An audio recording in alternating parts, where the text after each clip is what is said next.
morning everyone, welcome back to my allotment diaries. My name's Emma, these are the allotment diaries. This is my allotment plot here in South London.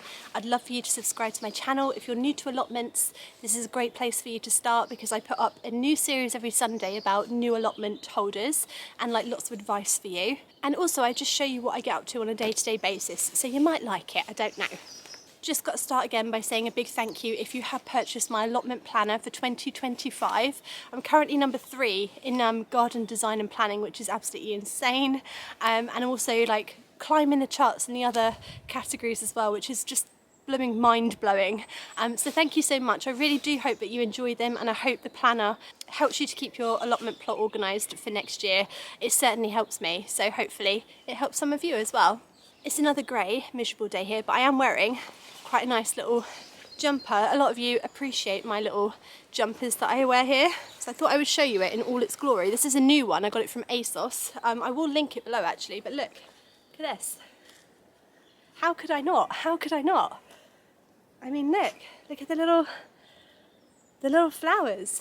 Oh, I'm in love. It just it's really cheered me up. So I'll link this one below just in case you want to go see it. Still full of cold, guys, absolutely full of cold. But today we are going to plant out the tulip bulbs. So I've got to stop clapping. Yeah, going to plant out the tulip bulbs, and even though I'm not feeling 100%, I think it's a job I need to get on with because next week the weather is dropping where I am. It's going dramatically from sort of 18 degrees, which is what it is right now, believe it or not, right down to like 10, 11 degrees. So it's going to feel drastically different, and potentially the ground is going to start to frost over, which is going to make it quite hard to get bulbs in the ground. So I'm going to do it today. So I've got so many tulips to plant out. Also going to clear an area as well because I'd like to get some broad beans in over the winter time. I never overwinter broad beans, but they are one of my favourite crops. Which is funny because when I first got my allotment plot, I'd never even tasted a broad bean before. Like I'd never eaten them. And I saw that everyone was like planting broad beans in like February, and I was so eager to get something in the ground that I put in broad beans. They have now turned into one of my absolute all-time favourite crops to eat. They are absolutely delicious and I love them, and they always do well. So I'm going to overwinter them this year, so I need to clear an area for that, and then maybe a little bit of general maintenance. We'll see how we're feeling, we'll see how we're doing. The bird, I know, where is the bird? I can hear him. You may potentially be able to hear him. He's doing that little warning clicking sound, so... Oh, you know what? His bird feeding station has been destroyed. Look at this. Now, potentially Einstein's done this to send me a message to say, back off, woman. I don't need your food anymore. I don't think so. I think it's been maybe crows or something. Right, let's fix this. Good. Use my hammer today. Another hammer day. My first job at the allotment, oh my god, is that a spider? No, don't wave the hammer about, Emma, how silly. Right, calm, stay calm. My first job at the allotment plot is always just to fix something that's broken, so I don't think this will last much longer, but then it is just a bit of wood for a bird to sit on, do you know what I mean? I don't need it to be really strong, it just needs to hold a robin, so...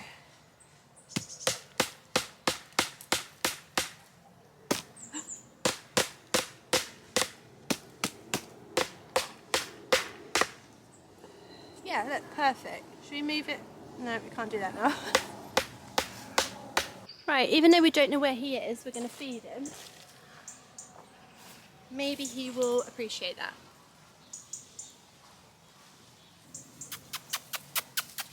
Where are you, birdie? Birdie?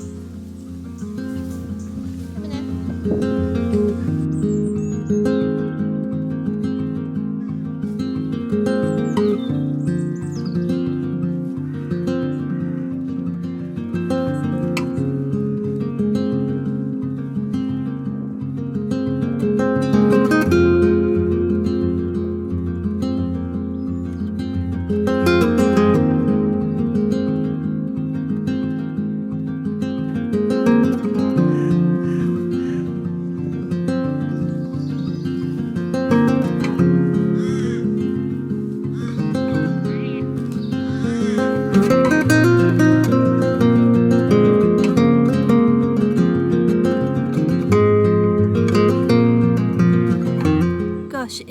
just the sorriest little sight you've ever seen.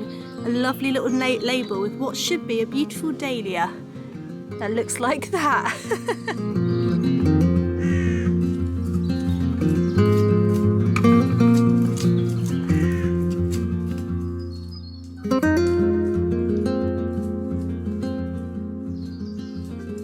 Right, so this is where I'm thinking for the overwintered broad beans. This bed is usually pretty difficult for me to grow in. Nothing much really grows here. We have a rhubarb in there and we have the dahlia that's died. But other than that, nothing really works. So, little cheeky Emma's allotment tip here for you. Whenever I struggle to grow something in a certain bed, what I do usually is panic, throw a tantrum, moan about it and complain, but then I revert back to growing a crop that I know works really well on my allotment plot. In this case, I know that broad beans do really well generally. They've been in lots of different beds on both plots and they've always done really well. So I'm going to put broad beans in here. Fingers crossed it will work. It's not always the case because obviously there's different conditions in the beds and I've got the trees over this bit and more shade, but generally if something works well on your allotment plot, it will work pretty much anywhere on your plot. Also, another good idea is to look around neighbouring plots and see what crops really work there. The chances are, if something works really well on your neighbour's plot, it's probably going to work really well on your plot.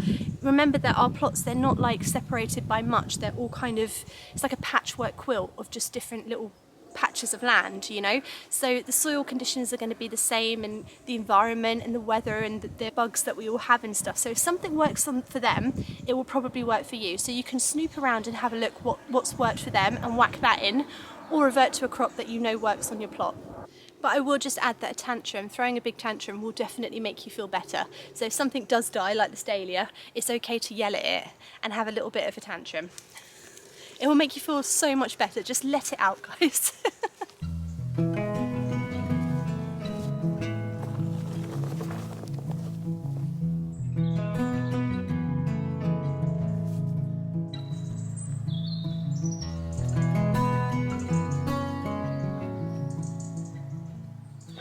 Right, this bed here is where my tulip bulbs are going to go in this year. So I've already got, you can see, gladioli in here, but I'm leaving them sort of green and growing so I know where they are because I'm not going to take them out for next year. It's not helpful. I'm not going to take them out for next year. I'm going to leave them in the ground and mulch over them and just hope they come back. Just a quick tip, if you are planning on growing any kind of spring bulb at your allotment plot, daffodils, tulips, crocus, whatever it is, choose somewhere where you know you're not going to be tempted to want to grow lots of spring crops. So the thing is, in order to make your tulips come back every year, you have to leave the green foliage to die back. I mean, you don't have to, but it helps to improve the bulb and it feeds the bulb for next year.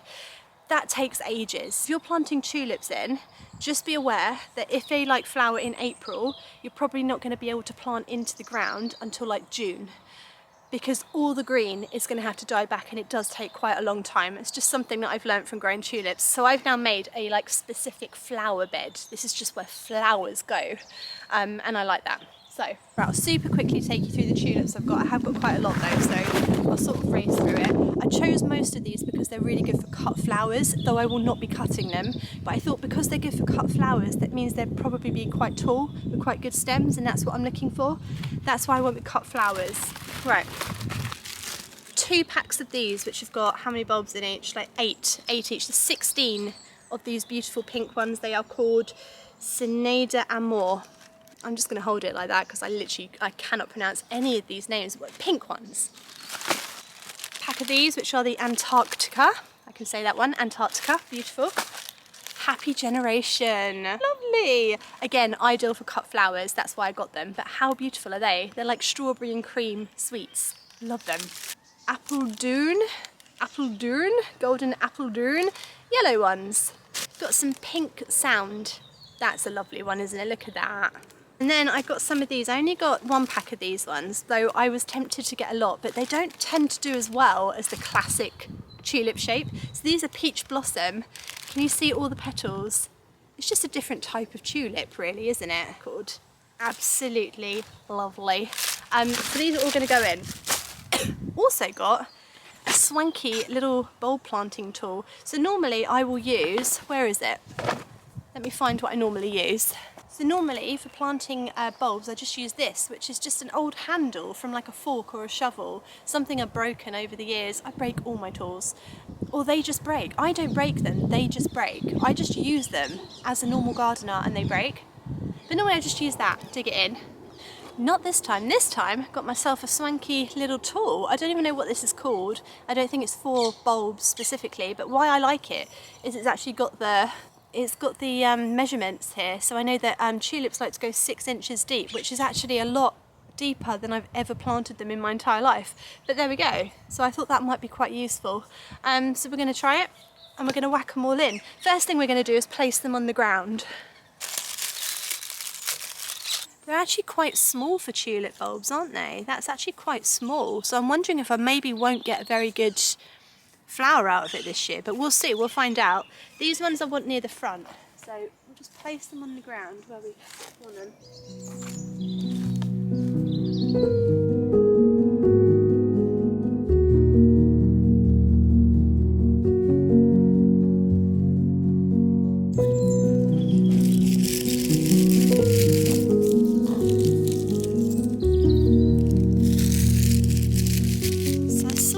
Enjoy doing this job for a little bit, but then I get a bit bored. So let's see if this tool helps. Right, okay, so we need to go down 6 inches. So yeah, it's a lot deeper than I ever normally go, so that's interesting.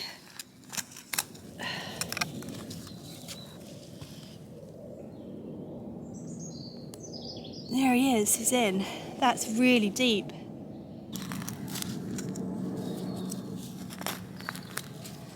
That is a lot deeper than I've ever planted a tulip, so I'm really hoping that they will do well. Gosh, 6 inches is a lot. It's a lot further down than you think, you know? I expect it's the same if you're burying a body. You know, you're thinking 6 foot, and then you kind of probably get to 2 and you're like, oh, is that deep enough? Will that do?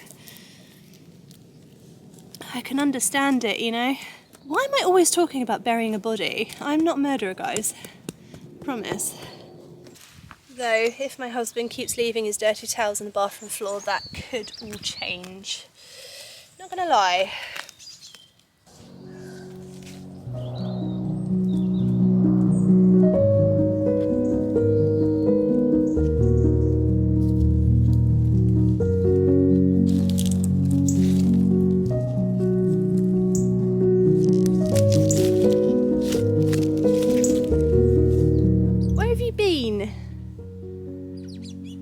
I've been feeding you for a few days now.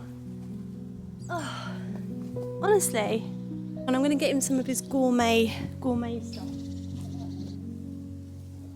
Hey, yeah. Oh, where have you gone now? It's just run off. Where are you? Can I just say that birds are one of the most uncooperative animals in the animal kingdom? Like, if we lose control of the birds, we're in trouble. We're in trouble. Hitchcock had it right. Oh my god! It made me choke! See what I mean? If we lose control of the birds, it's game over.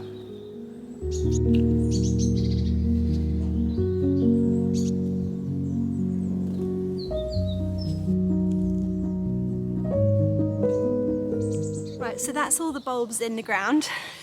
I don't know how many I just planted, but it felt like a million. I did find something a little bit concerning when I was digging. You might, at first glance, this may not look concerning at all, but when I explain it a little bit, you'll realise. I found this, which is a conker. Now, if you immediately know why this is a concern in this bed where I've just buried all of my tulip bulbs, congratulations, you have reached level 5 of gardening. If you don't, let me explain. Squirrel has been digging in that bed. I do not have a conker tree around here, so he has purposely come to my flower bed, dug a hole and hidden his little conker. And he might dig up all of my tulip bulbs and eat them. So, I've got an idea. I don't know if it'll work, but you know.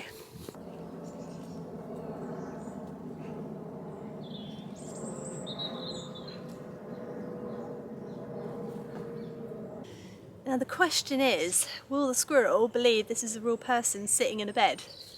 Like that. Good if it could move, wouldn't it? Could someone please make a moving scarecrow? Just one that sort of does that. And it sort of goes, hello. I've had a lot of name suggestions for my 2 new scarecrows. Haven't decided yet because there's so many good ones. I'm leaning towards something like Will and Kate, just because it's quite regal. And I think it sort of gives my plot a certain sort of, I don't know, it sort of raises the standards on the plot, you know, if I had Will and Kate on here. I don't think that feels like a Kate though, do you know what I mean? I'm still thinking about it, but you know, keep the names coming in.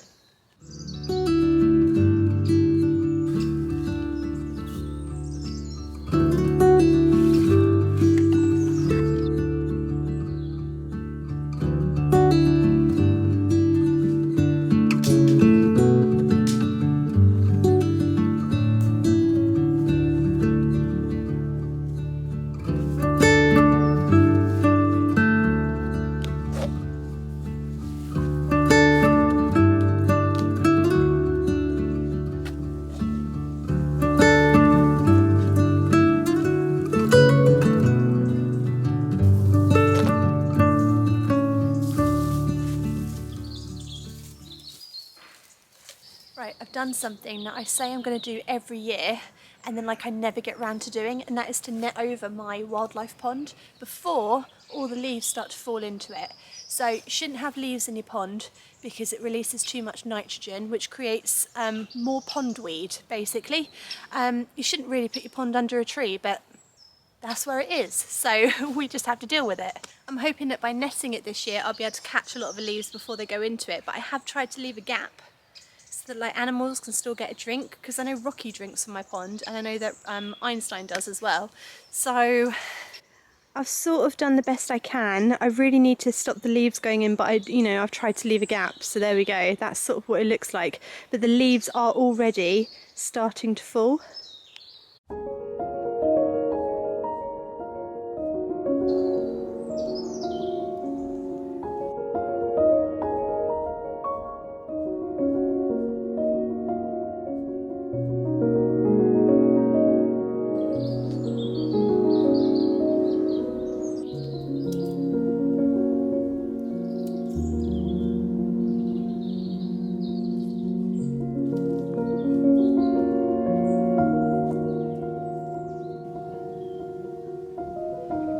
Sweet pea flowers are still going very strong. They're getting lots of new growth, they're getting buds on them, they're growing still.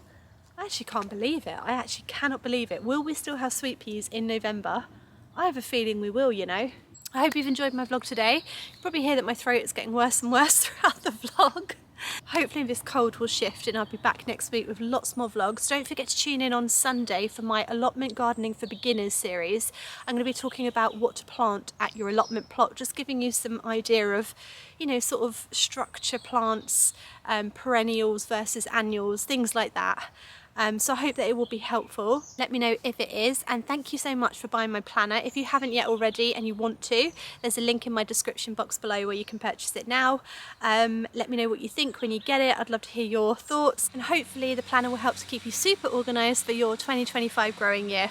All the power tools are started, so it's a perfect time to end the vlog. Thank you so much for watching, guys. I will see you back here again on Monday. Have a lovely gardening weekend. Bye.